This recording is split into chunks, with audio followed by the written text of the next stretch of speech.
교회는 남녀노소 할 것 없이, 빈부격차 할 것 없이 그리스도 안에서 한 몸을 이룹니다.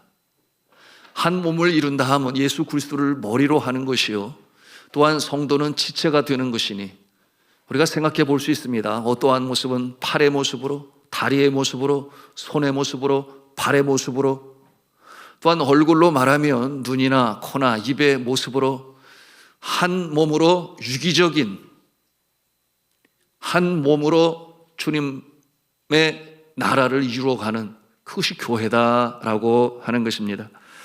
이처럼 한 몸의 일치를 이룬 신앙의 공동체로서 이 땅의 천국의 모형을 이루는 것이죠. 그리고 이것이 가능한 이유는 같은 믿음을 갖고 있기 때문입니다. 우리가 하나님을 창조주로, 예수님을 구세주로, 그리고 성령님을 보혜사, 인도하시는 분으로 영접을 하고, 또한 같은 신앙이 우리가 드리는 사도신경 신앙 고백을 통해서, 그렇지, 나만 믿는 게 아니지, 나의 곁에 있는 자도 같은 신앙과 믿음으로 주를 섬기는구나. 이것이 바로 주의 몸된 교회의 모습인 것입니다. 여러분, 이와 같은 모습은 피로 맺어진 혈연도 아니요, 또한 같은 고향 출신인 지연도 아니요, 또한 같은 학교 출신이라고 하여 모여진 학연도 아니라 오직 예수 그리스도의 십자가의 보혈, 그 십자가의 보혈의 은혜를 받은 자들이 용서함 받은 죄인의 모습으로 한 몸을 이루는 것입니다. 그러기에 겸손합니다.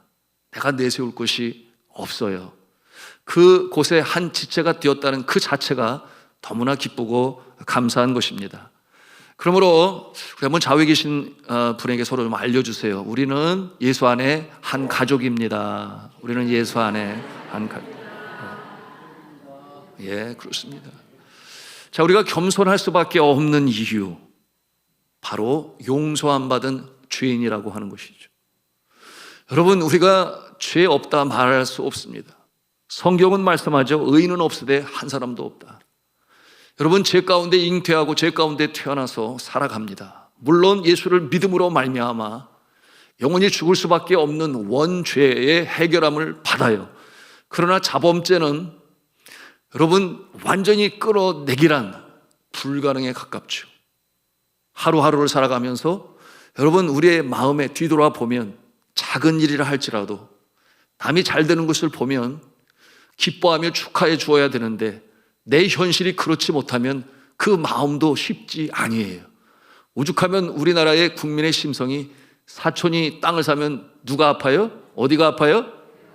참 이와 같은 이 격언은 없어도 좋을 것 같은데 그것이 우리의 마음이라는 거예요. 여러분, 그러므로 우리는 죄인이 아니라 말할 수 없어요. 죄를 안 짓는다라도 말할 수 없어요.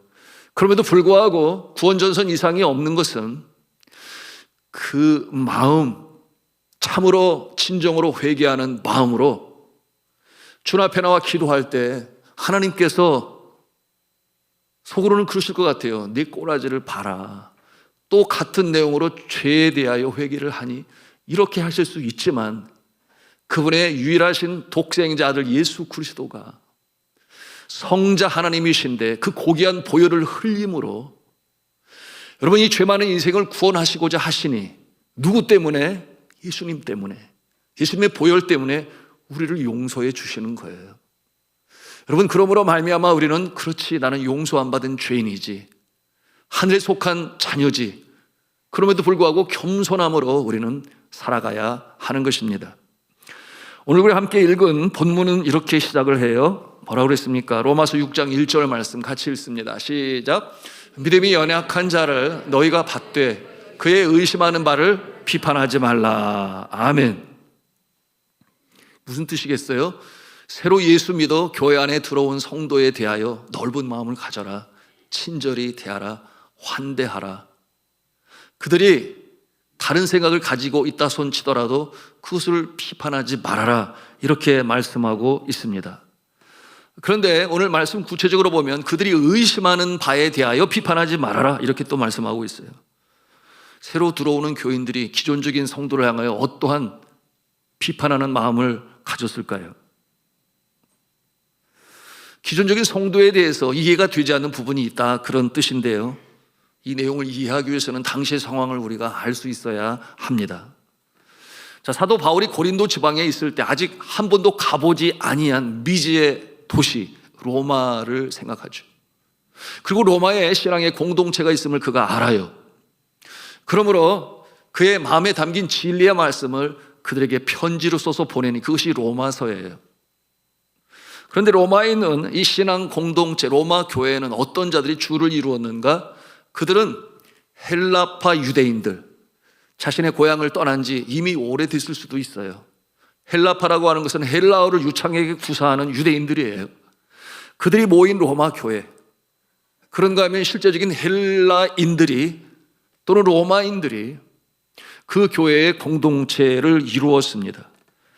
그런데 그들이 가지고 있는 문화적인 면이 있는데 이 로마 교회의 성도들은 그들이 유대인이라 할지라도 헬라파 유대인이 되었으니 그들의 문화 속에 충실합니다. 먹는 것에 대해서 오늘 말씀하고 있는데 그들은 소고기를 즐겨 먹었어요. 그리고 심지어는 돼지고기도 먹었습니다. 여러분, 그처럼 거라사 지방에 군대 귀신 들린 자가 예수님을 알아보고 제발 자신을 괴롭히지 말라고 했을 때 예수님께서 그 귀신을 쫓으시며 귀신이 어디로 들어갔다 그랬어요? 돼지들에게, 돼지떼에. 그래서 그 돼지떼가 몰살을 하죠. 그 절벽에서 뛰어내립니다. 왜 돼지를 많이 키웠을까? 유대 땅인데 거기에 로마에 관저가 있고 또한 이 군 캠프가 있었기 때문에 그들이 돼지고기를 그렇게 즐겨 먹었던 거예요. 여러분, 유대인들은 돼지고기 안 먹어요. 왜냐하면 돼지를 불결한 짐승으로 여기거든요. 그런데 로마 교회 안에 있는 이 교인들은 저처럼 헬라파 유대인, 또 헬라인, 로마인, 이방인, 그러므로 소고기를 즐겨 먹고 돼지고기까지도 먹는다. 근데 유대인들은 이 소고기보다는 양고기를 더 즐겨 먹고, 그리고 돼지고기는 먹지 아니하고, 또한 양고기를 먹을 때에도 그 피를 제거하기 위해 피째 먹지 말라는 율법의 말씀대로 물에 담궈 두었다가 그 다음에 요리하여 먹었던 그들의 모습입니다. 반면에 이 로마 교회에 들어와서 이 신앙 생활을 시작하는 이 전통적인 유대인들, 전통적인 문화와 습관에 젖어 있는 모습들이 로마 교회 안에 들어오니까 이해가 안 되는 거예요. 왜 저러지? 왜 돼지고기를 먹지? 왜 피째 먹지? 이와 같은 의문을 가지고 그것을 비판하였다, 그런 뜻입니다. 그러므로 그들은 예수를 믿고 이제 유대교에서 기독교가 되었지만, 그러나 그들의 식생활은 채식 중심이고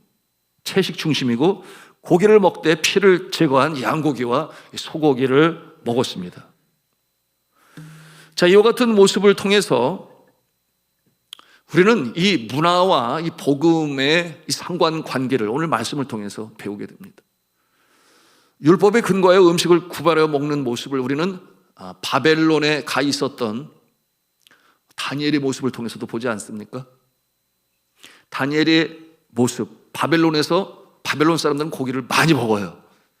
자, 그런데 그 고기는 먼저 그들의 신에게 먼저 바쳐집니다. 신에게 바쳐지고 난 다음에 고기를 분배하여 먹게 되는 것이죠. 그러니까 다니엘과 그의 친구들은 그 고기를 먹지 아니했습니다. 채소만 먹었죠. 그럼에도 불구하고 얼굴에 광채가 났다. 하나님께서 그들의 건강을 책임지신 것이죠. 그들이 먹지 않았던 이유는 율법에 저촉이 되니 먹지 않는 것이 좋겠다 하여 그렇게 신앙을 지킨 것이었습니다. 자, 그런데 신약 시대에 들어와서 반전의 역사가 나타나게 되는데 이 복음이 유대인 안에만 머물러 있는 것이 아니라 이제는 가서 모든 족속으로 제자를 삼으라는 예수님의 명령에 근거하여, 여러분, 이 복음은 문화를 받아들이고, 물론 안 좋은 문화는 개혁을 하지만 그것이 복음과 크게 저촉되는 상황이 아니라면 수용성을 가지고 있습니다. 그것이 복음의 능력이기도 해요. 그래서 예수님은 먹는 것에 대해서 뭐라고 말씀을 하시는가? 마태복음 15장에서 10절 11절에 말씀합니다. 우리 같이 읽겠습니다. 시작. 무리를 불러 이르시되 듣고 깨달으라. 입으로 들어가는 것이 사람을 더럽게 하는 것이 아니라 입에서 나오는 그것이 사람을 더럽게 하는 것이니라. 아멘. 입으로 들어가는 것이 사람을 더럽게 하는 것이 아니다.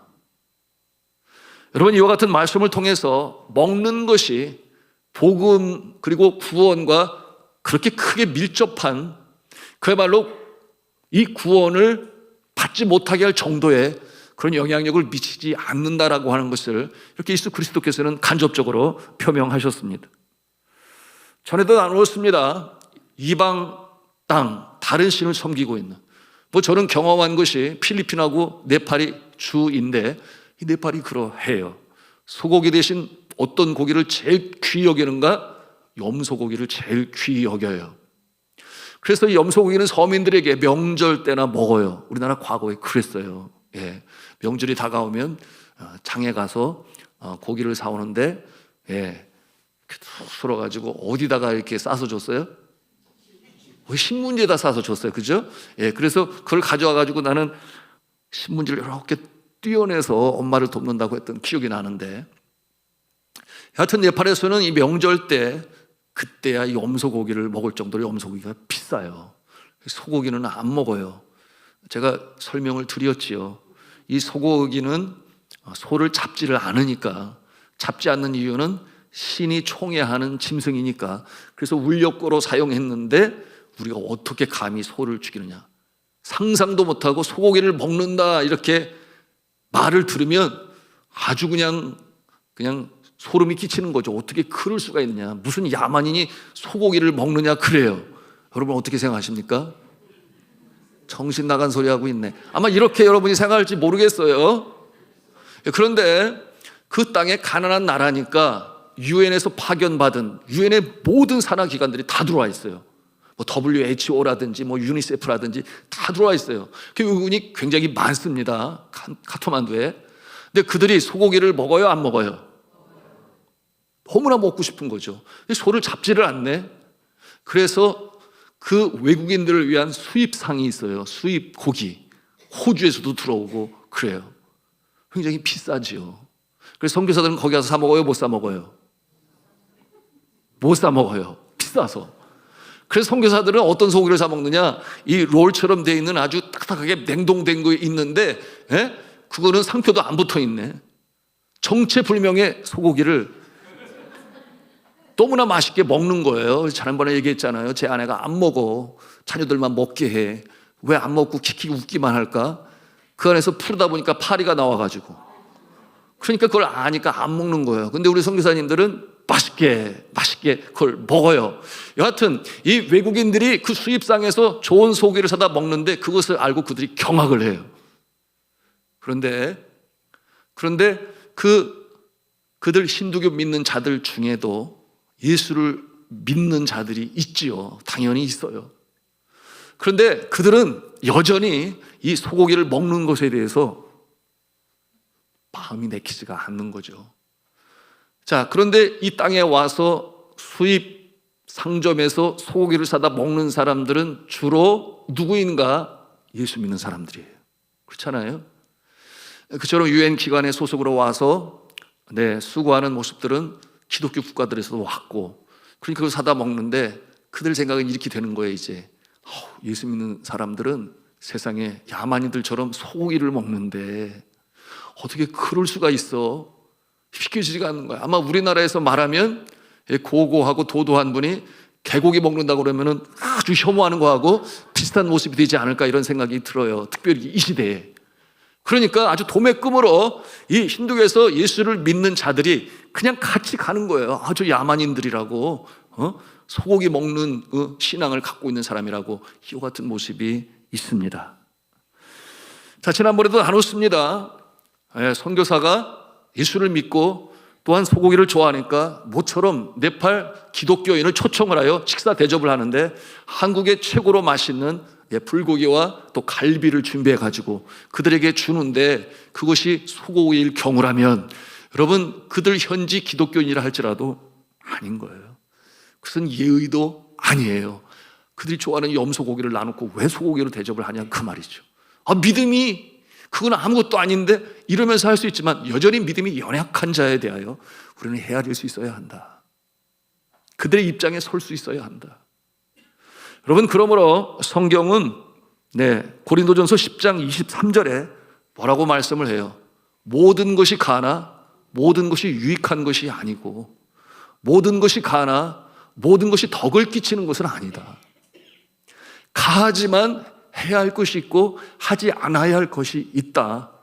이것이 복음을 전하는 현장에서 너무나 중요하다. 이 내용을 지금 사도 바울은 로마 교회 성도들에게 전하고 있는 것입니다. 자, 2절과 3절의 내용이 그것인데요. 우리 같이 2절, 3절 읽도록 하겠습니다. 시작. 어떤 사람은 모든 것을 먹을 만한 믿음이 있고 연약한 자는 채소를 먹느니라.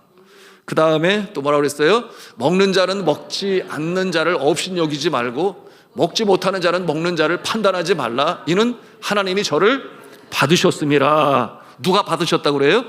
하나님께서 받으셨대요. 먹든 안 먹든. 여러분, 이와 같은 모습은 하나님께서 먹는 자든 먹지 아니하든 자든 받으셨다라고 하는 것은 괜찮다 그러는 거예요. 이 뜻이 뭐냐면 율법적으로 또는 율법과 상관이 없어서 아직 먹는 것에 대한 자유함이 없어서든 또는 자유함이 있어서든 여러분, 그것으로 인하여 사람을 없인 여기지 말아라. 그것으로 비판하지 말아라. 그러는 거예요. 자, 사랑하는 성도 여러분, 우리가 교회에서 새로운 가족을 대할 때 넓은 마음으로 대할 수 있어야 합니다. 아직 그 믿음의 수준에 이르지 않는 그 모습을 바라볼 때 헤아리는 마음도 필요하고 또 이해할 수 있어야 합니다. 여러분, 이와 같은 현상들이 교회 안에 얼마든지 나타날 수 있어요. 제가 선교지에서 오랜만에 돌아와 보니까 과거에 없었는데 일부 예배를 이제 7시에 드리더라고요. 과거에 없었던 7시 예배를 드리니까 7시 예배에 나오신 분이 많지는 아니에요. 그런데 이 일부 예배에 나오는 사람들에 대해서 편견을 가지고 보는 눈들이 있어요. 아니, 좀 11시 예배 나와서 드리고 봉사도 하고 그래야지 어떻게 일부 예배만 딱 드리고 그냥 가냐? 그 일부 예배 마치고 어디 놀러 가는 거 아닌가? 뭐 이런 생각도 하고. 여러분, 그와 같은 모습은 아니라는 거예요. 우리의 자세는 어떠한 모습이어야 하는가? 굉장히 많이 바쁘신 모양인데 그래도 주일날 예배를 드리고자 하여 일부 예배에 나오시네. 감사하다. 여러분, 이와 같은 자세가 우리에게 필요하다는 것입니다. 여러분, 이런 예들은 부지기수로 많은데 그러나 그와 같은 때에 행여나 나의 생각만 가지고 비판하지 말아라 하는 것입니다. 여러분, 때가 되고 또 신앙이 자라고 그와 같은 여건이 되고 또한 피치 못할 사정이 있다거나 또 먼저 들고 가서 어떤 선한 일을 할지 어떻게 합니까? 여러분, 우리는 함부로 재단하지 말아야 됩니다. 그러므로 비판하지 말고 감사하고 격려하고 여러분, 돌보는 자로 또한 섬기는 자로 사명자로 또한 그들도 일어설 수 있도록 여러분 돌보시고 헤아리시는 모습이시기를 주님의 이름으로 바랍니다. 자, 두 번째 문제가 거론이 되고 있어요. 그것은 날에 관한 것이었죠. 여러분, 유대인들은 전통적으로 안식일이 언제입니까? 토요일. 토요일이 안식일이죠. 정확히 시간으로 말하면 금요일 해가 질 때로부터 시작해서 토요일 해가 질 때까지 되겠습니다. 그 시간이 이제 안식일이에요. 그래서 안식 후 첫날 그러면 그날은 썬데이가 됩니다. 자, 이와 같은 일로 이들이 또 다툼이 일어났어요. 여러분, 우리가 썬데이를 주일로 지키는 것은 이유가 있으니 예수 그리스도께서 안식 후 첫날에 부활하셨기 때문이죠. 그러므로 기쁨의 날이요, 감사의 날이요, 축제의 날이요. 그래서 금요일 밤, 토요일 저녁까지 그 사바스라고 하는 안식일을 지키는 것이 아니라 썬데이 주일로 우리가 지키고 있습니다. 그러므로 날에 문제가 생긴 거예요. 이 로마 교회 한 부류의 성도들은 일주일 7일 중에 어느 한 날도 주님의 날이 아닌 날은 없다. 틀린 말은 아니잖아요. 그 모든 날이 귀하고 어느 날과 상관이 없이 주일로 그냥 지키면 된다. 서로 합의해서 좋은 날 택하면 되는 거 아니냐. 자, 이와 같은 자들이 있는가 하면, 그런가 하면 그렇지 않아. 사바스, 안식일을 꼭 지켜야 돼. 이 전통적인 유대는 그것을 이제 강조한 거죠.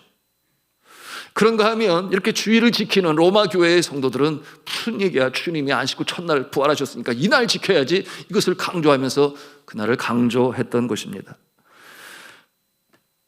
여러분, 참 교회에 이렇게 의견이 분분합니다. 아마 그와 같은 것은 세상 어디도 없을 것 같아요.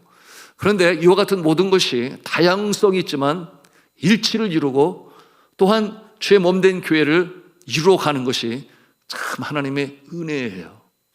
자, 오늘 뭐라고 말씀을 하고 있어요? 이에 대한 답이 있는데, 오늘 말씀 5절 말씀이에요. 같이 5절 말씀을 읽도록 하겠습니다. 시작. 혹은 이 날을 저날보다 낮게 여기고 혹은 모든 날을 같게 여기나니 각각 자기 마음에 확정할지니라. 아멘. 자기 마음에 확정할지니라가 정답이에요. 자, 어떠한 마음으로 확정해야 하는가가 참 중요하겠죠. 5절 말씀입니다. 6절 말씀을 또 같이 읽겠습니다. 시작. 나를 중히 여기는 자도 주를 위하여 중히 여기고 먹는 자도 주를 위하여 먹으니 이는 하나님께 감사하며 먹지 않은 자도 주를 위하여 먹지 아니하며 하나님께 감사하느니라. 중요한 것, 무엇을 먹든지 마시든지 그것이 하나님께서 우리에게 주신 것이면 기도하며 감사함으로 받으면 먹지 못할 것이 없다. 자, 이와 같은 내용으로 날에 대해서도 감사함으로 그날을 함께 모여 주님께 예배하면 된다. 자, 이와 같은 내용이 답인 것입니다. 여러분, 처음에 제가 네팔에 도착하고 보니까 그 나라의 주일은 썬데이가 아니라 세터데이예요. 토요일 날 모여서 예배를 드립니다. 왜 그런가 보니까 네팔 달력을 써요. 우리나라에도 지금은 안 쓰죠. 음력이라는 게 있고 중국 달력 마찬가지죠. 그래서 서양 달력과 달리 그 달력을 지켰던 때가 있었습니다. 참으로 놀라운 것은 한국, 중국이 사용하는 음력이든지 네팔 사람들이 사용하는 네팔 달력이라든지, 네팔 달력은 또 우리와 달라요.